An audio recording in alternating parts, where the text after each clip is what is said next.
Hi, folks.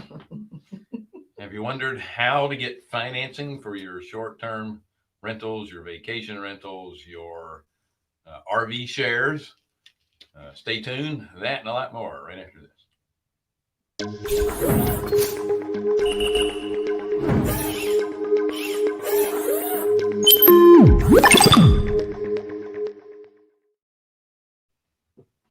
Hi, folks. Thank you so much for joining us on the, I'm going to say it, the Passive Aggressive Show. So I'm going to go ahead and get that out of the way because there's been bets that I'm not going to say Passive Accredited Investor Show. And I'm going to continue to say Passive Aggressive. I actually like that better. Passive Aggressive? Yeah, Passive Aggressive Show. Okay. By the way, we are Carolina Capital Management. We are lenders in the Southeast for real estate investors. If you're interested in borrowing money, go to carolinahardmoney.com. Click on the Apply Now tab. If you're a passive investor looking for passive returns, click on the Accredited Investor tab. Don't forget to like, share, subscribe, hit the bell, and don't forget to sign up for Wednesdays with Wendy.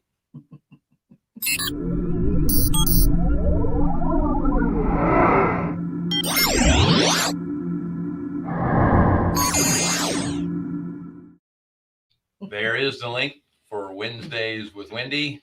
Wendy every week gives, well, you can just copy it in the chat if you like. That's another idea. Or hit pause. Because Can they pause this? Not when it's live. Well, We'll just stop for a minute.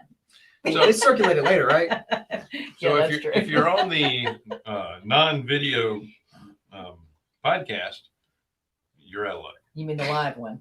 No, the podcast. Oh, gotcha. The non-video Yeah, podcast. then you can't. No, well, it'll be in the show notes in the podcast. But Anyway, Wendy gives 30 minutes of her time for anyone who wants to talk real estate. So sign up, and she's usually booked out a couple of months in advance. So take advantage, right? mm-hmm.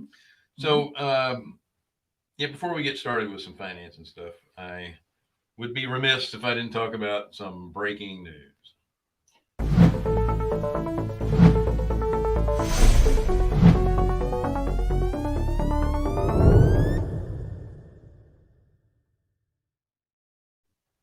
This just in, nothing new. It's broken news.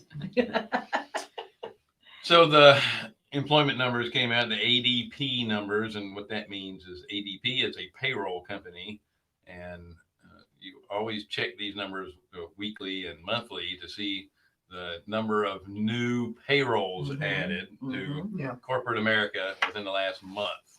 Oh yeah, by the way, thank you. Sorry, we do have a questions and comment section. If you'd like to ask a question, we'll be happy to answer that. Somewhere over here. So it's either going to be on the right-hand side or underneath, depending on the platform you're viewing from.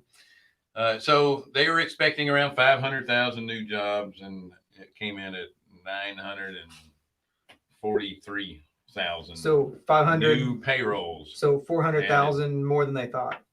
Yeah, and New jobs available? new payrolls created. New people so actually that many working. more people, they're going back to work. That's because they're cutting off the $300 a week. And they revised grants. April down a little bit, so it didn't wash. It wasn't. They didn't revise it down that much. Yeah. So there are new jobs being created. We still have a ton It's of amazing. jobs We had available. one available. It's actually. amazing when you cut the unemployment You cut the fat. benefit for That's exactly right. for extra. You take away the vacation pay. Yeah. I was actually talking with my contractor yesterday, and he's like, thank God they stopped giving that extra. He's like, I have people showing up on job sites now. He's like, Yeah. it's great. It's amazing. People are Well, listen, inherently lazy. There are people that are hurting. I get it. For sure. Oh yeah. And people would love to get a job in their industry if they could, Mm-hmm. but some of those jobs aren't around anymore. Right. So you're going to have to get retrained to do That's something right. else. Take what you can get and then go from there. It's easier to find a job when you have a job. Listen, same thing happened to me. I was in the mortgage industry for 20 years, middle management sales position, and in 2008, our industry went down to 25%. That job of its didn't size. exist anymore. It Yeah. went bye-bye. Yeah. And especially when you were my age, I was costing them too much in health benefits, That's I guess. right. That's right.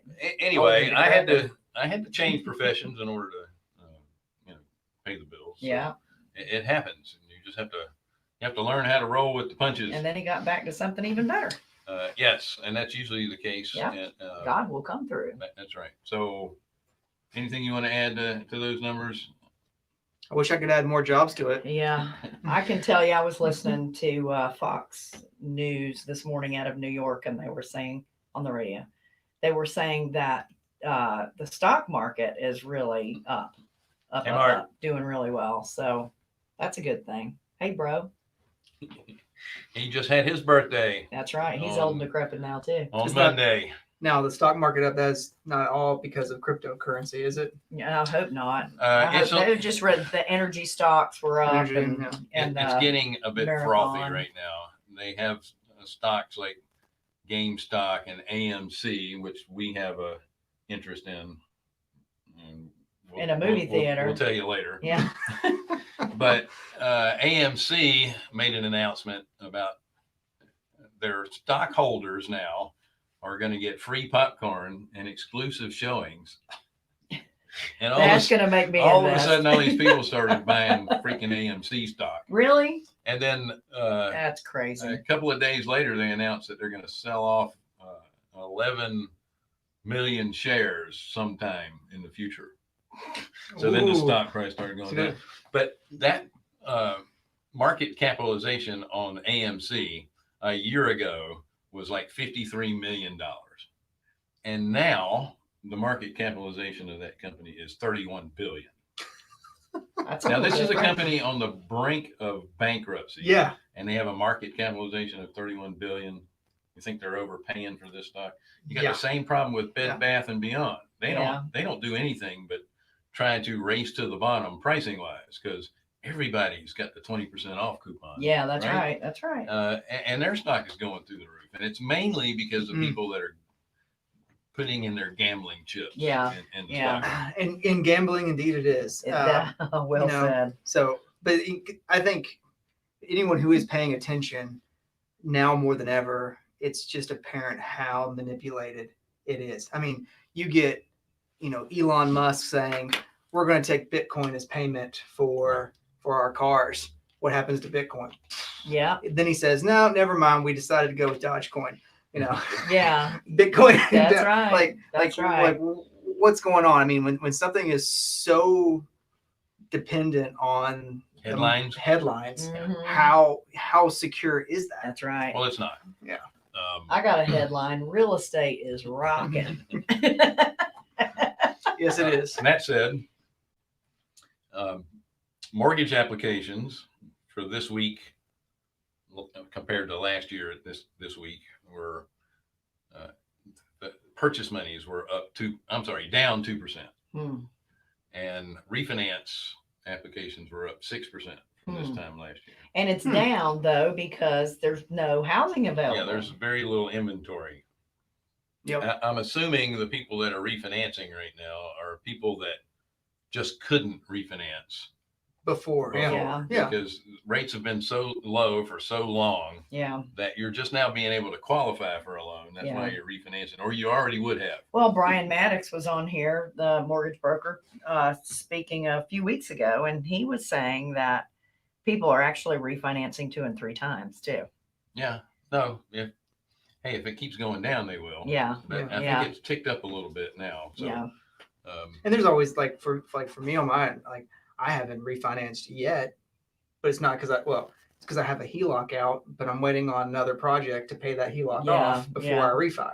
Well, there could be people that are getting out of higher rate hard money loans now that their homes are finished. Well, I hope it's not their personal home because that's a no-no. That's right. It is with us. Well, it doesn't say whether they're investment loans or personal loans or primary residence loans. It But just you says imagine- mortgage application. But you imagine what 99% of them are personal Oh, yeah. residents. Yeah. More than likely. Yeah. Okay, so our topic at hand is how to finance short-term rentals, vacation rentals, other odd types of vacation properties. You can't sell them all to Wendy. At deep discounts. Yeah, I'll take them. We covered this in the earlier show. You can get, again, you can get as many second home loans as you can possibly qualify for. Mm-hmm. There's no limit on the amount of second homes that you can qualify for, other than your ability to repay the loan. Yeah, your ability to qualify for them through your income. Right. As long as you can repay the loan based on your income, you can get as many as you want. There's no restrictions on those. And I suggest if you can, that's what you use to finance these things with, because you're going to get the best rates out there. Right. Oh, The problem is there aren't a whole lot of, what do we call them? Non-qualifying companies out there. Like non-QM loans. Yeah. Let me make one caveat to that. I think you're still limited to 10 loans You are. in your name. Yeah. Correct. Yeah. You definitely are. Now, if you can get 10 in your wife's name and 10 in yours, then now you got 20. Scott says, can you only get one second home? After that, isn't it a third, fourth, fifth? It's just a number of them. Yeah. It's still considered a second.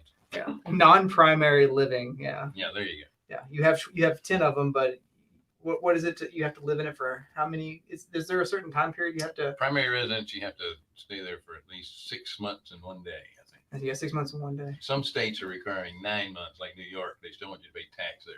Yeah. Well, who wants to live there anyway? Sorry for all you New Yorkers. Brian Maddox says you can have as many second homes as you want. Yeah. You don't have the 10 mortgage limit? Question mark. When you can type it in later, let me know. Type faster. Just Come on. Just say no. The other thing that Brian was talking about when he was on was the ability to get a loan as a parent for having your kid on it and your kid living in the house. Yeah, up to 10 finance. There you go. Okay. Yeah. Okay. And then if your kid can live in the house, that's another loan that you can get at those incredible rates. And that kid could rent out property, could rent out bedrooms. Right.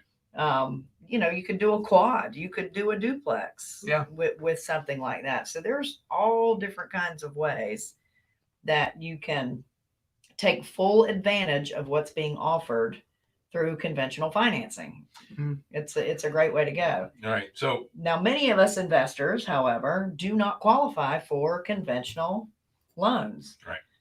We're self-employed. We don't pay ourselves as much. I thought you were going to say don't pay should. taxes. No, we pay taxes. Unfortunately. Yeah, there's a lot of them, yeah. Pay plenty of that. Yeah. But not everybody can qualify for conventional loans these days. So doing here it says you can always do. We already read that. You can always finance a primary residence, no cap. Just one of the borrowers needs to live in the home for at least 12 months. Okay. Yeah. Yeah. That's good. That was really good when he was on talking about that. Mhm. We loved having you on here, Brian. And again, we are going to have you on this show because didn't we have him on a different show? I don't Or was it- remember. Was it this one? I don't remember. I think we had him on our investor stuff, Sunrisers and the Rock Hill That's Subgroup. right. He did the So rounds. we're going to have him on this Yeah. podcast. Yeah, that's a great idea. Yep. Anyway, So get ready, Brian. The other thing, our other opportunity though to finance these short-term rentals would be with a non-qualifying loan, which means that they're really basing it on the property and not your particular income, right? Yeah. The problem with that, there's a couple of problems with that with the companies that are out there doing those kinds of loans. Number one, they don't like short-term. Or they might base it off of the market rent rather than what's really coming in. They won't count that.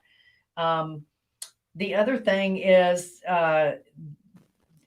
being able to prove that you've got experience, and then your loan minimum is an issue. There's companies, I've got some written down here, require a loan minimum of 100,000. They've got another one that requires a loan minimum of 200,000. Mm-hmm. And, I have several short-term rental properties. And if I refinanced them at 80%, it wouldn't be $100,000 loan. They're all small. A couple of them are, but Yeah. but they're all small. Like a townhome or something like that. Yeah. They're 2-bedroom, 3-bedroom houses located in the dinky little town of Rock Hill, South Carolina. And the values just are not, going to qualify for 75% refinance up, and it would come up to 100,000. So there are a couple things that'll hold it up, but there are ways around it. That's the perfect opportunity for passive or semi-passive investors to be the lenders on these types of That's exactly projects. right. Mhm. And because they are short-term rentals and they tend to cash flow higher than your typical long-term rental property, Mm-hmm. you can afford to pay a little higher interest rate. And keeping in mind too that your loan amounts being, excuse me, much lower, your payments aren't going to be that high anyway. That's right. And the investor likes it because they can still get a decent yield on their. Mm-hmm. One of the things I hear from people, we talked about earlier, is on a or a short-term rental property, they want to get the same interest rates as they would on a long-term rental Sure. property. And We're they get, investors. and We they, always want and the they lowest. they get upset when it's really tough to find that. And it is tough to find that. Like, it's tough to find a short-term rental rate at 4%. And what I tell them, I'm sure what you tell them too, is like, it doesn't matter. Like, how much are you making? That's Like, right. You make zero if the deal doesn't happen. That's right. So if you're paying 8 or 9%, alternative. yeah, if you pay 8 or 9%, but you're making double or triple on that property that you would on a long term, what does it matter? That's right. That's right. I spoke last night in Columbia, South Carolina, at a new group there called Re-Up, REQ Up. They have a great Facebook page if you want to check it out. I think it's under COLAREIA, or REIA, whatever that stands for. Yeah. So I was speaking there last night. One of the questions that they asked all the panelists was, how did you invest in your first property?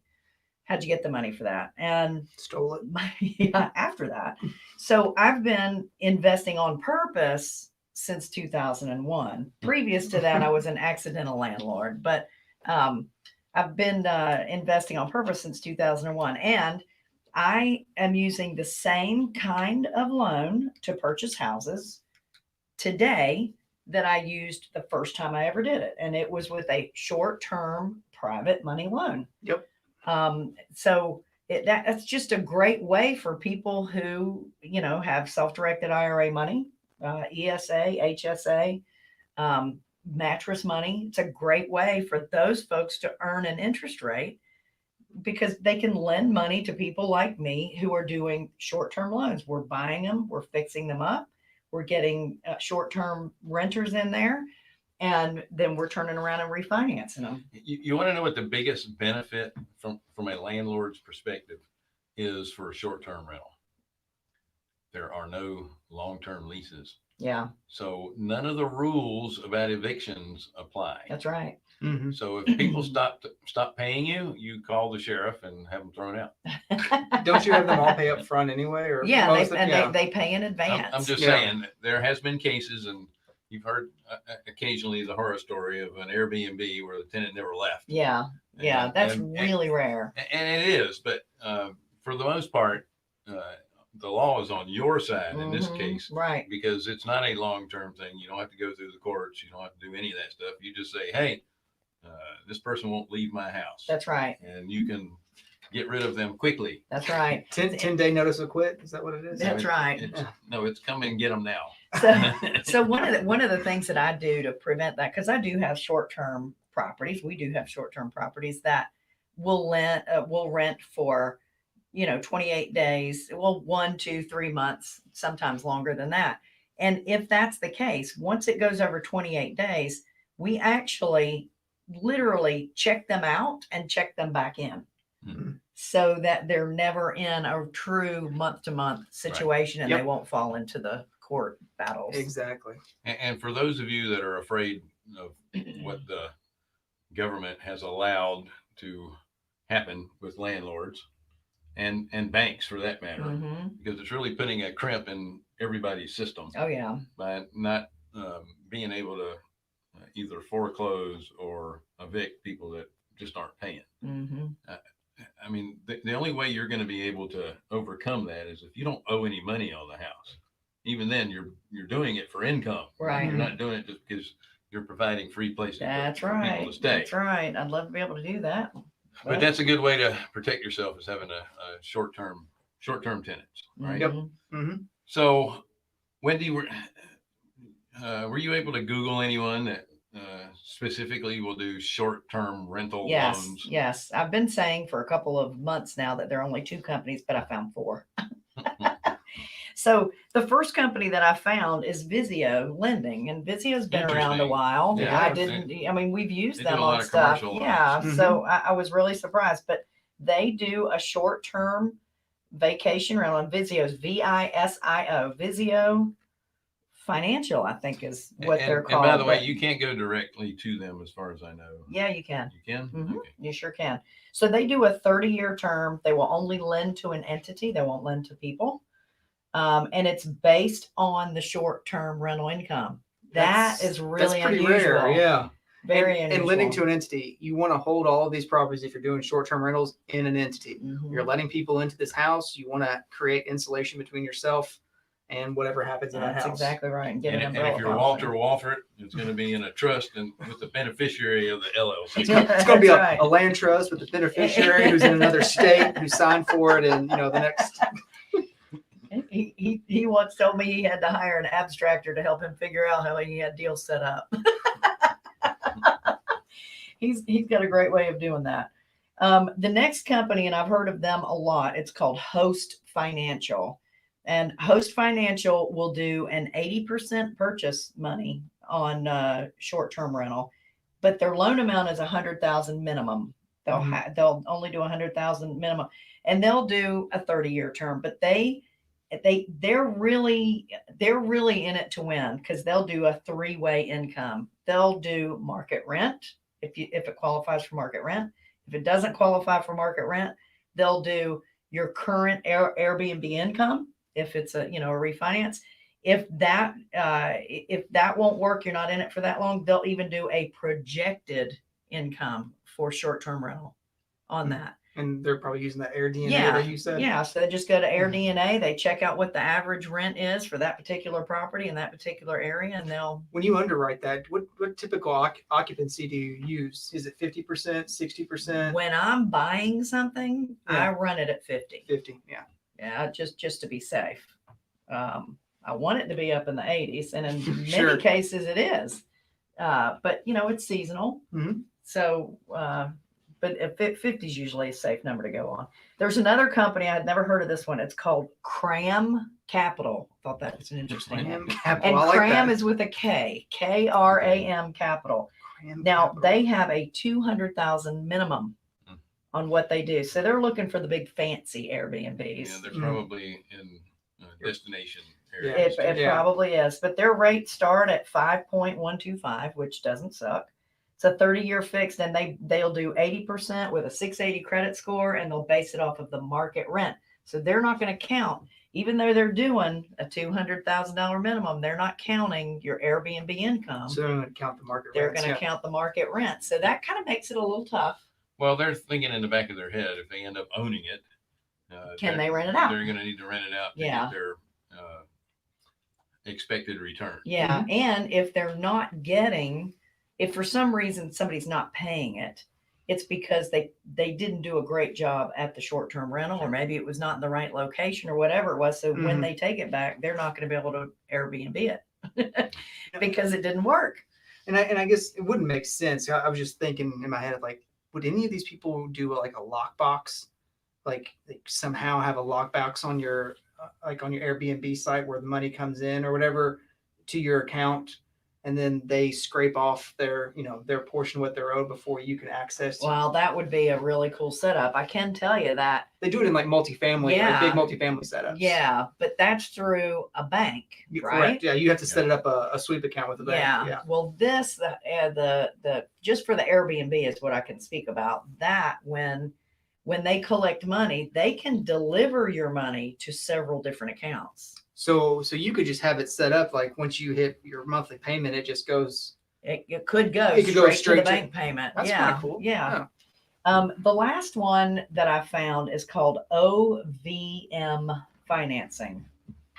Oh, OVM. And they really had not much information about what they do or how they do it or well, what's the point of anything having a about that. website? Well, the bottom line is, Call me. is it's another company that you can look for. So there's 4 good companies right there that is straight short-term rental. And lastly, you don't have to finance an Airbnb. You could pay cash. Yeah, there's an option. Sure. Or you can find a rental property and get a master lease and just lease it yourself. Arbitrage it. And Airbnb it out. Now, my suggestion is you let the person that owns the house or the management company that's leasing it out know exactly what you're doing. Yeah. We did that in Rock Hill. We arbitraged 2 apartments. Depending on where it is, and you might be able to, your only expense is going to be furnishing it. That's right. Right. And there are ways that you can even finance the furnishing part. Find somebody with a small dollar IRA that's willing to. I thought you just rent it from Aaron's or something. Yeah. You could do that. They might not have the type furniture you want. It won't be eclectic. Yeah, it won't be. Yeah, it won't be eclectic. Yeah, you have to go to the dumpster for that. Yeah, I mean, really. And I know this is the finance part. We're going to have to go here in a second, but you don't have to furnish the place with a whole bunch of new stuff. Your bedding, Wendy does this. The mattress and the sheets must be top notch. Yeah, for real. Other than that, you can get all your stuff at estate auctions and that yard kind sales. of stuff. Yard sales. People don't care. Again, it's going to be in decent shape, but they love the eclectic stuff. They do. Anyway. I've said this before. My favorite one that I've been in, a friend of mine, Pam Whitworth, she's the one who really turned me on to this short-term rental stuff. She's been doing it now for, I don't know, 8-10 years. And in her house in Texas, when you walk into her Airbnb, she has a Volkswagen Beetle door leaning up against the fireplace. It's the coolest thing you've ever seen. I mean, you have to have a fire screen. That's true. You can just roll it up and down as you need it. It's just, it's not leaning over the fireplace opening. It's up against the side of the fireplace. But it's please don't do that. It's not heat tempered glass. It'll break. It's just the coolest setup. She has jars of M&Ms, in old oil. You know how the old oil cans used to be glass? Oil, with a top on it. That's what she has. M&Ms in those. She's cleaned it out since then. But wow, there's M&Ms all around the house. It's really I know. cool. I talk about this too. She's got an old Airstream trailer that she had completely gutted, put like 30 grand into this thing. Yeah. And has a clawfoot tub. Yeah, little in the mini back of it. clawfoot. It's like 212 square feet. She's got a clawfoot tub in the back. It's a cool house. If you want to take a shower, it's an outdoor shower. By the way. Which is also cool. But people rent that thing all the time because it's an experience. Yeah, right? It sure is. All right. So, but before you wrap it up, my recommendation, and I think Wendy and Bill would agree with it, if you want to acquire short-term rentals, the best way to buy them is private money. I mean, absolutely. That's how I think you've done all of yours that way. Yes, I have. Like, I sure have. Like, I've even got 2 long terms on private. Yeah, there's no better way to acquire a property than through private money, and then you season it for whatever period, usually 3 to 6 months, and then you refi it out into long term. But the best way is acquiring through private money. If you don't know anyone, reach out to us. I'm sure we can, think of a few people who would be willing to lend. That's exactly right. Yep, That's absolutely. exactly right. So thank you so much for joining us on the Passive Aggressive Show. Passive Accredited Investor Show. We are Carolina. Who are we? Carolina Capital Management. Last time I checked. We are a lender in the Southeast for real estate investors. If you are interested in making a loan with us, just go to our website, carolinahardmoney.com, and click on the Apply Now tab. If you are a passive investor and you're looking for passive returns, click on the Accredited Investor tab. Don't forget to like, share, subscribe, hit the bell. And lastly, sign up for Wednesday with Wendy.